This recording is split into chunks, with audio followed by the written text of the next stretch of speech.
tapal batas. Kami kehilangan hak konstitusional.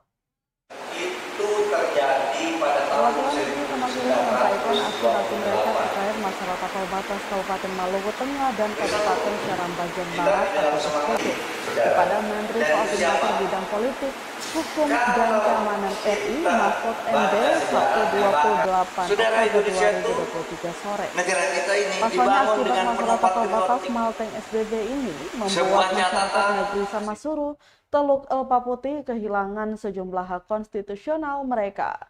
Anak negeri Samasuru Luki Waileruni mengatakan harus menyampaikan hal ini lantaran di mana saat itu Mahfud MD berperan selaku hakim MK yang memeriksa dan memutuskan perkara tersebut. Di mana berdasarkan pada putusan MK nomor 123 yang membatalkan pasal 7 dan penjelasan pasal 7 UU nomor 40 tahun 2003 menyangkut pembentukan Kabupaten Seram bagian Timur, SBB, dan Kabupaten Kepulauan Aru. Pasca putusan MK tersebut, Menteri Dalam Negeri mengeluarkan Permendagri nomor 29 tahun 2010 yang bertentangan dengan putusan MK sehingga masyarakat kehilangan hak-hak konstitusional. Dijelaskannya berdasarkan Perda nomor 10 tahun 2012 tentang penetapan negeri Samasuru sebagai kesatuan masyarakat hukum adat di Maluku Tengah. Namun berdasarkan peralihan administrasi pemerintahan dari Kabupaten Maluku Tengah ke Kabupaten SBB, sesuai Permendagri nomor 29 tahun 2010, status kesatuan masyarakat hukum adat Samasuru tidak ada kejelasan apapun dari Pemda SBB. Lanjut diungkapkannya Tribuners, hingga kini masyarakat tidak didaftarkan dalam pemilihan umum, baik presiden dan wakil presiden, dan pemilihan umum baik pada tingkat provinsi maupun kabupaten. Tak mendapat kepastian hukum dan negeri Samasuru tidak pernah mendapatkan anggaran ADD dan DD. Dengan kesempatan ini, Waileruni juga meminta Mahfud MD agar berkenan bertemu masyarakat Samasuru agar bisa menjawab keluhan masyarakat.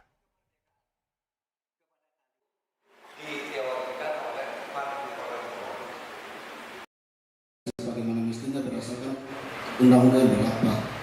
Izinkan kami kalau macam hari ini juga tidak selesai, berikan kami kesempatan untuk bisa bertemu dengan Bapak di Jakarta untuk dapat menyelesaikan persoalan ini. Pada sini, hai bangsa Indonesia, Kaisar Jepang berkenan memberikan kemerdekaan kepada kalian. Diteorikan oleh terus gimana nih hukumnya? Oke lah, Indonesia seperti sekarang ini. Nah, sekarang mari kita lihat.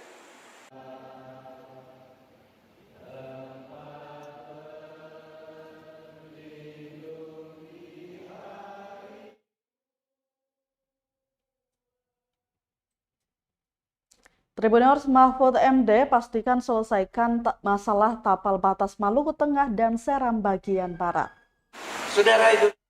Menteri Koordinator Bidang Politik, Hukum, dan Keamanan RI Mahfud MD memastikan akan segera mengambil langkah dalam penyelesaian tapal batas Kabupaten Maluku Tengah dan Kabupaten Seram bagian Barat atau SBB, khususnya negeri Samasuru, Teluk Elpa Putih. Saat diwawancarai Tribunambon.com, Mahfud MD mengatakan akan kembali melihat dokumen dan posisi masalah tapal batas ini sebelum mengambil langkah selanjutnya. Dia mengakui negeri adat harus dijaga, dilindungi sebagai bagian dari konstitusi. Siapapun pemerintahannya, masalah tapal batas ini harus diselesaikan. Sebelumnya, perwakilan negeri Samasuru menyampaikan aspirasi mereka terkait masalah tapal batas Kabupaten Maluku Tengah dan Kabupaten Seram bagian Barat atau SBB kepada Mahfud MD dalam dialog bersama Sabtu 28 Oktober 2023 sore. Pasalnya akibat masalah tapal batas Malteng SBB ini membuat masyarakat negeri Samasuru, Teluk Elpa Putih kehilangan sejumlah hak konstitusional mereka. Anak negeri Samasuru Luki Waileruni mengatakan harus menyampaikan hal ini lantaran di mana saat itu Mahfud MD berperan selaku hakim MK yang memeriksa dan memutuskan perkara tersebut. Di mana berdasarkan pada putusan MK nomor 123 yang membatalkan pasal 7 dan penjelasan pasal 7 UU nomor 40 tahun 2003 menyangkut pembentukan Kabupaten Seram bagian Timur, SBB, dan Kabupaten Kepulauan Aru. Pasca putusan MK tersebut, Menteri Dalam Negeri mengeluarkan Permendagri nomor 29 tahun 2010 yang bertentangan dengan putusan MK sehingga masyarakat kehilangan hak-hak konstitusional. Dijelaskannya berdasarkan Perda nomor 10 tahun 2012 tentang penetapan negeri Samasuru sebagai kesatuan masyarakat hukum adat di Maluku Tengah. Namun berdasarkan peralihan administrasi pemerintahan dari Kabupaten Maluku Tengah ke Kabupaten SBB sesuai Permendagri nomor 29 tahun 2010, status kesatuan masyarakat hukum adat Samasuru tidak ada kejelasan apapun dari Pemda SBB. Pasti ada dokumen apa yang sudah dimiliki, siapa yang menangani, apa disposisinya, bagaimana keputusannya, apakah sudah ada yang sedang ditangani dan ditangani pengadilan. Itu nanti akan dibuka dulu. Tadi informasi lisan tentu tidak bisa langsung diputus, kita harus tahu dokumennya. Dan itu tentu akan menjadi perhatian dan harus menjadi perhatian pemerintah, siapapun nanti pemerintahnya. Karena hak-hak adat itu adalah sesungguhnya sumber kita, sumber kekayaan budaya kita yang paling awal, yang kemudian ikut membangun republik ini. Jadi adat, hukum adat, lingkungan kekayaan adat itu harus dilindungi. Bahkan sistem pemerintahan adat yang secara tradisional berlangsung itu terus harus dilindungi. Nah ini yang harus kita kerjakan karena itu ada di dalam konstitusi kita. Siap. Gitu. Hai bangsa Indonesia, Kaisar Jepang berkenan memberikan kemerdekaan kepada kalian. Diteorikan oleh Martin Luther. Terus gimana nih hukumnya? Kita ke berita selanjutnya, Tribuners, tumpukan sampah di Tanjakan 2000 Ambon tak diangkut, pelajar minta kepedulian pemerintah. Tumpukan sampah yang berada di sisi jalan Tanjakan 2000 kawasan Kebun Cengkeh, Kecamatan Sirima, Kota Ambon, mengganggu aktivitas pengguna jalan. Pantauan tribunambon.com sekitar pukul 2 siang di lokasi, terlihat tumpukan meluber nyaris ke badan jalan. Saking banyaknya, sampah-sampah itu nampak seperti bukit kecil. Para pengendara roda 2 nampak menutup hidung saat melintas. Persoalan itu kemudian memantik perhatian dari sekelompok pelajar di Kota Ambon. Siswa Madrasah Sanawiyah Negeri Ambon, Arif Latuponu, mengatakan kondisi ini sudah pasti dilihat oleh pegawai pemerintah yang pulang pergi kerja melewati jalan tersebut. Seharusnya mereka sadar dan bertindak untuk mengatasi persoalan sampah yang menumpuk. Dia berharap agar pemerintah kota atau Pemkot Ambon bisa peduli dengan permasalahan sampah, terkhusus di kawasan Tanjakan 2000.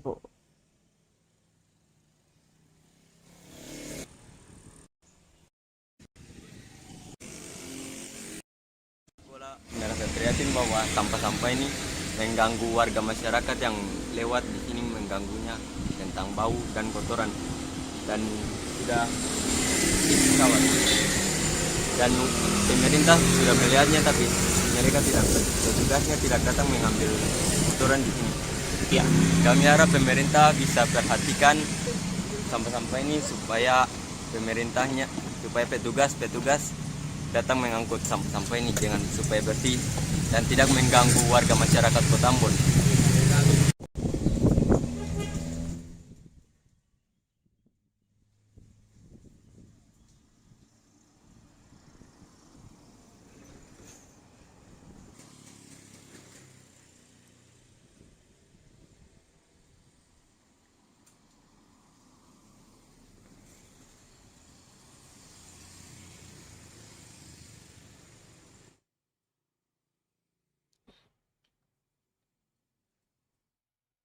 Berita lainnya masih dari Kota Ambon, Tribuners, dilantik jadi Ketua Umum, Gunawan Mohtar sebut KNPI Ambon bakal jadi tulang punggung pemilu 2024.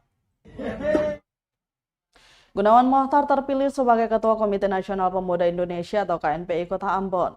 Anggota DPRD Kota Ambon itu kemudian dilantik secara resmi bersama dengan pengurus lainnya, termasuk Wilson Rahayaan sebagai sekretaris dan Desi Halau sebagai bendahara KNPI Kota Ambon.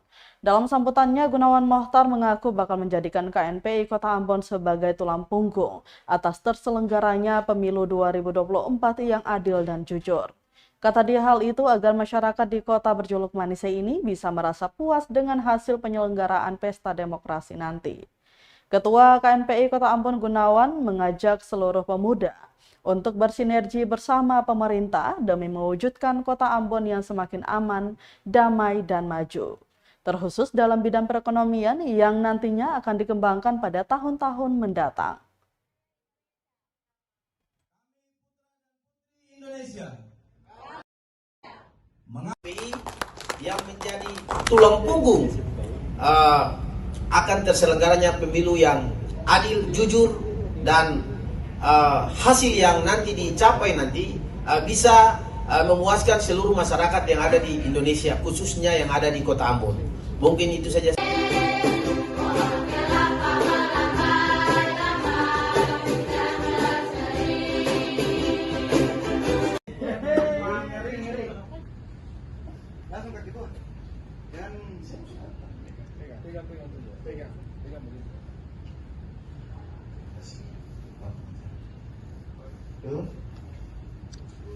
Dengan mengucapkan Bismillahirrahmanirrahim, saya serahkan panji kebesaran KNPI untuk ketua kibarkan di seluruh pelosok Kota Ambon. Jadilah yang terdepan, kuat seluruhnya. Amin. Sekali lagi mari kita berikan aplaus yang meriah bagi. Saya siap untuk menaikkan panji KNPI di Kota Ambon.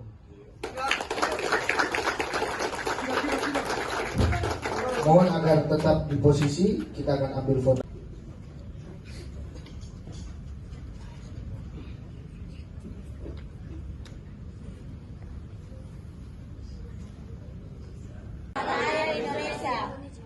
Kami putra dan putri Indonesia.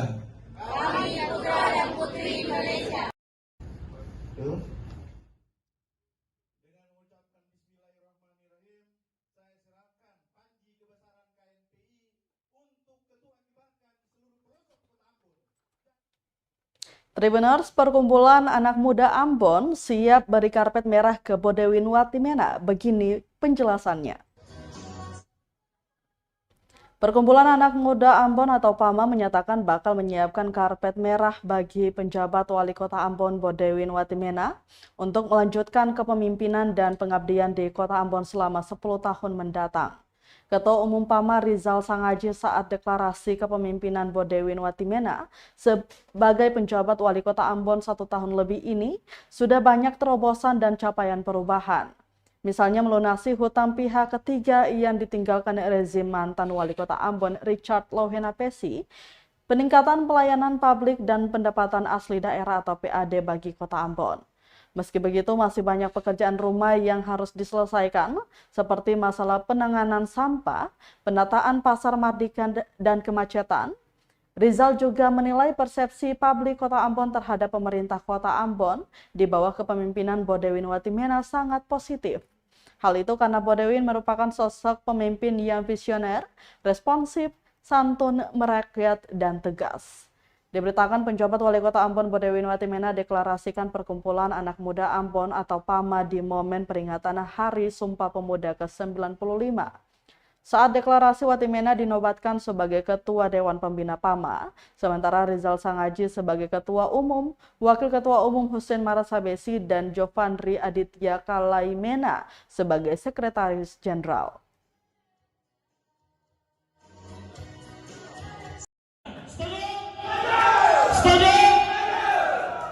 Ini bukan deklarasi awal. PAMA ini organisasi independen, tetapi kita juga menganut prinsip-prinsip objektivitas dan akademis. Kita melihat pemimpin yang visioner, pemimpin yang berani, pemimpin yang rendah hati, pemimpin yang santun, tapi kadang-kadang kalau tegas juga melebihi harimau dan serigala. Jadi saya memberikan apresiasi, begitupun juga dengan Pak Didi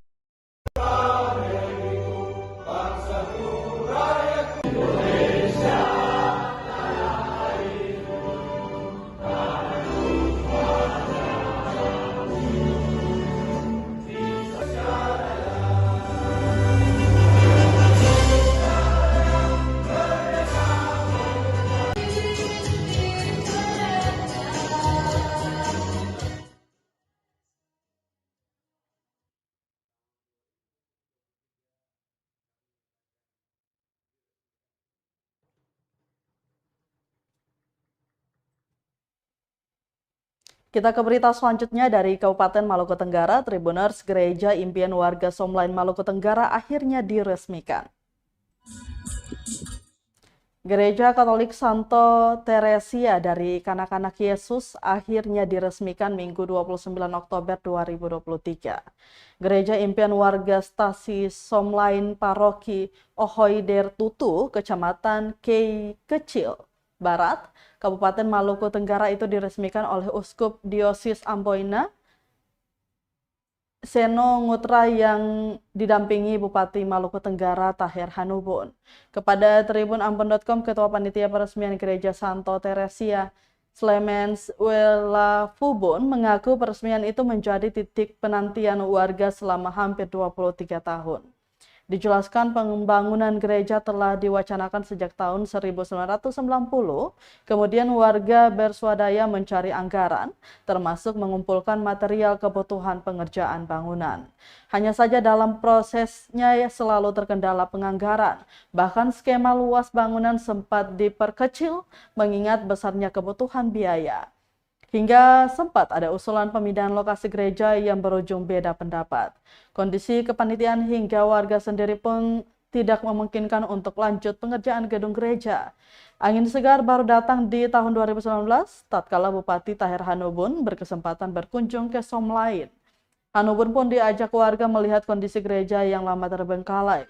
Komitmen Bupati terjawab, gedung gereja Santo Teresia rampung 100% dan kurang dari setahun setelah peletakan batu pertama dimulainya kembali pembangunan di awal 2023.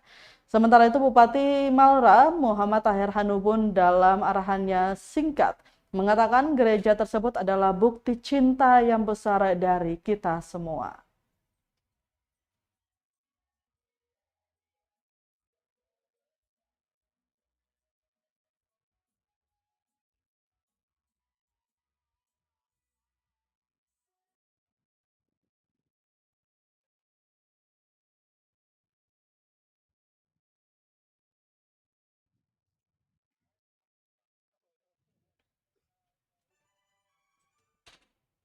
Baik Tribuners, pada tadi sekaligus menutup rangkaian kebersamaan kita di Tribun Ambon hari ini.